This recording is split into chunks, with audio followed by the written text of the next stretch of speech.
Hi guys, my name is Meats. This is going to be a review for the real grade Gundam Astray Red Frame. And this is piloted by, might mispronounce his name, Logile, or Logil. One of those. I got mine from Tatsu Hobby. I'll provide the link down below if you're interested. And this is another awesome real grade release by Bandai. Really great. So here's the box art. I'm just gonna give you an idea of what's in it. Yep. And this actually incorporates the new design or technique where they added 2 colors now on the initial frame. Because usually we just get a gray modular frame, but now they actually put 2 colors now, which is cool.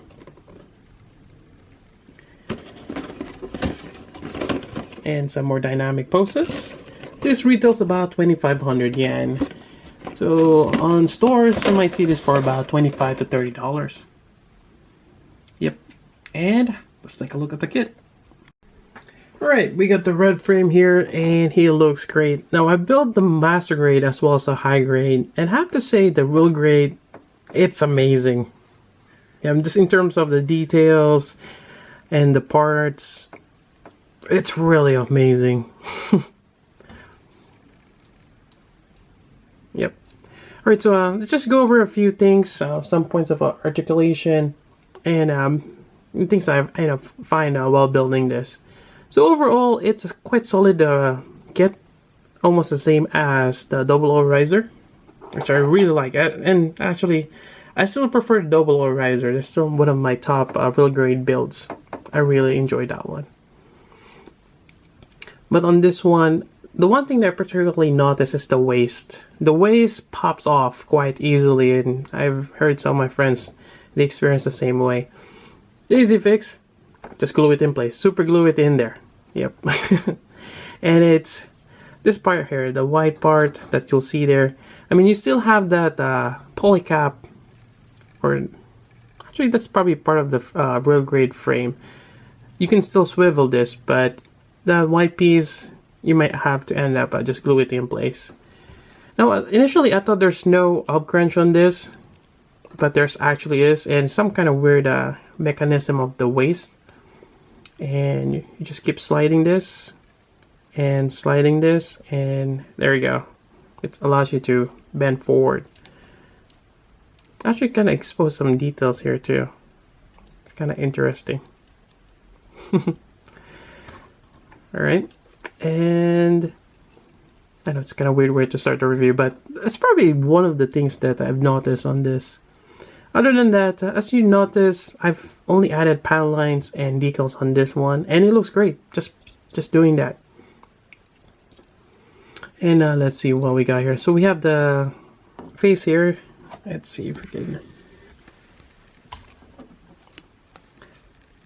And the eye stickers.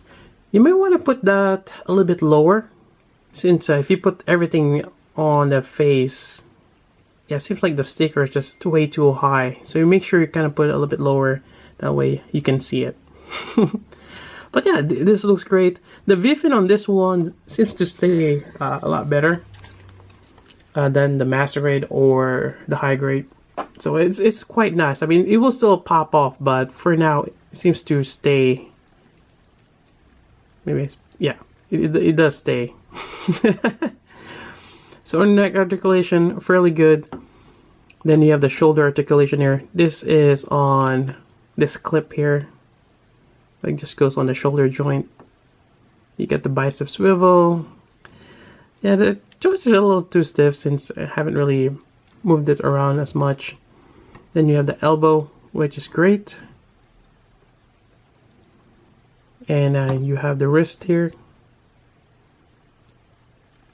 It's actually like a little hinge there as well.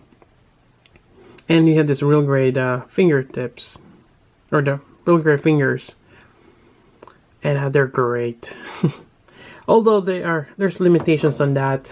They're great for certain poses if you want to just reenact certain ones, and it's great that it's already painted in terms of the white on the fingertips. Otherwise, you do have, which I'll go on in a bit later on, but these hands, they're great for holding the weapons or the beam saber or even the Straight, the katana.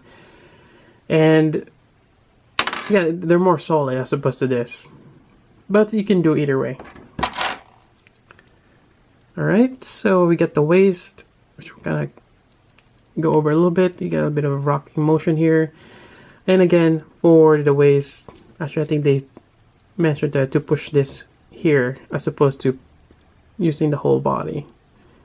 So that's that part there. Then you have this nice backpack.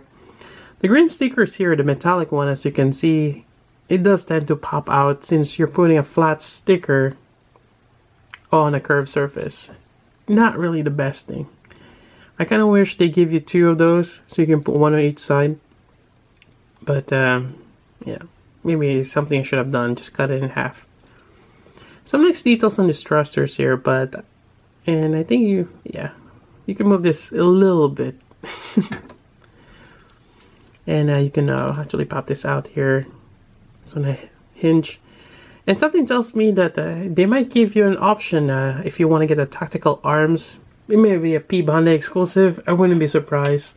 But it'll be certainly be cool to have that to go with this. And maybe an extra katana. Because this kit does come with only one right here. Which we'll go over just a little bit. Let's just finish the articulation here. Front skirt. I think you can move them individually. Yep. And you get the side skirt here. There's actually a little connector part here that goes on the waist. And this allows you to mount the katana sword or the sheath up here. But I find this too high and the arm doesn't go all the way down. I mean, it's an option, but I kind of just prefer having it down here. Yep. Moving on, we have the waist or towards the legs. Fairly great articulation.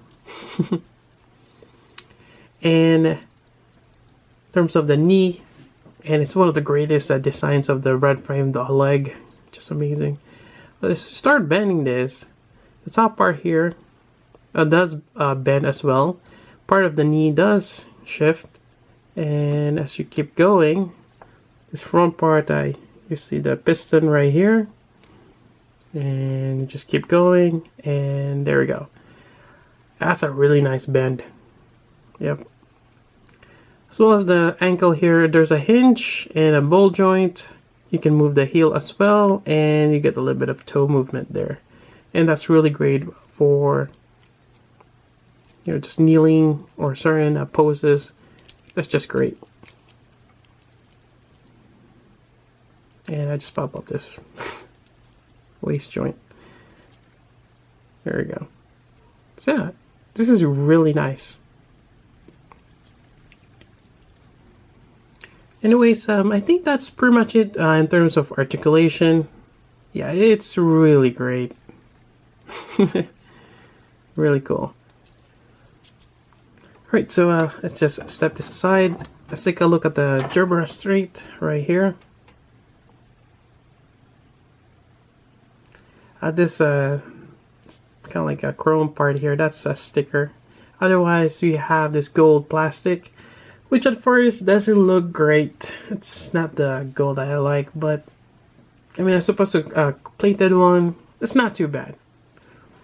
But inside, you do have this nice chrome blade, which you probably want to, well, I mean, you get your fingerprints on it. But yeah, it's really great. And there's actually subtle details on it when you look closely. Let's see if I can catch that. There's actually waves right there. Yeah. Not sure if it's gonna focus, but you kind of see that right there. That's really cool that they added that. It goes along the edge. Really cool. And it just, you know, sheets here and right there. Or you can, the same peg, you can put it all on either side. Really nice. moving on, let me just... Actually, might as well. So you can have him hold it with this really great hands here.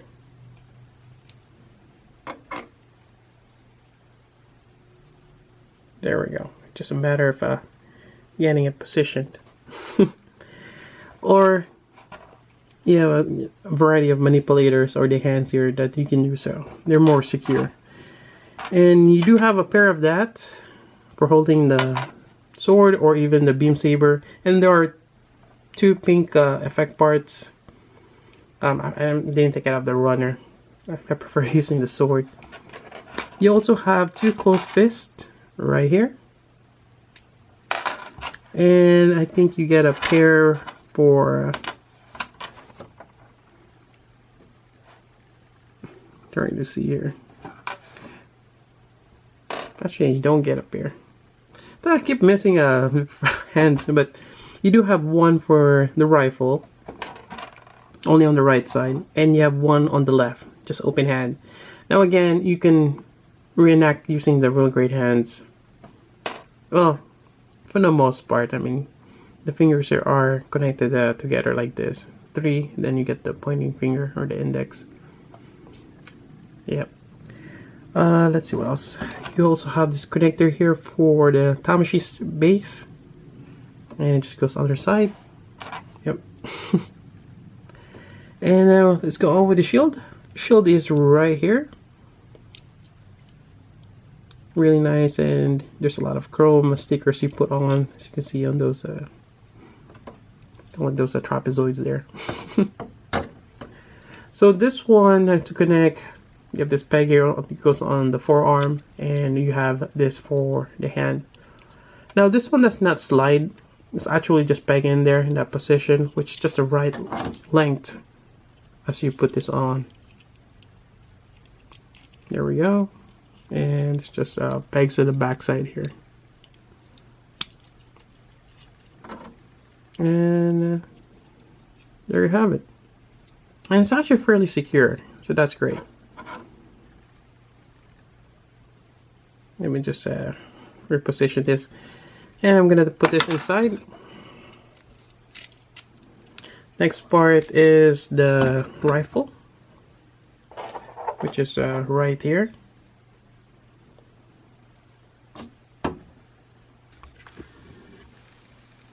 Has some nice details to it. You do have a movable handle here. And there is a peg. The peg just mounts on the back skirt right here. There we go. Otherwise, you can have him hold it. Now, the really great hands actually can hold it without much problem. And there is a peg on the handle here for support. That's always nice. So, put in the trigger finger, peg it in, and you just wrap the fingers around the handle. And there you go. Really nice. And I think there's also a gimmick where you can move out this cockpit, which I'm not gonna do. But yeah, overall, this is just an amazing, really great details. Highly recommend getting it. And again, the only downfall is the waist connection, which you can easily fix with super glue. Just do not put too much glue, because you might actually glue that peg for the swivel. So just enough glue, but not too much. Anyways, I think that's about it for the review. Again, highly recommend real great kits. The red frame, and I can't wait if they ever make the blue frame, or even a Matsu gold frame. Who knows? I mean, they really start with this. Those are just simple repaints with a minor armor design changes. Well, Amatsu is a little different. And who knows? They might even make Blitz. Yeah, this is a really great. I highly recommend getting it. Again, I got mine from Tatsu Hobby. If you have any questions regarding this one, let me know. And I think that's about it for the review. So until then, this is Meads. Thanks for watching.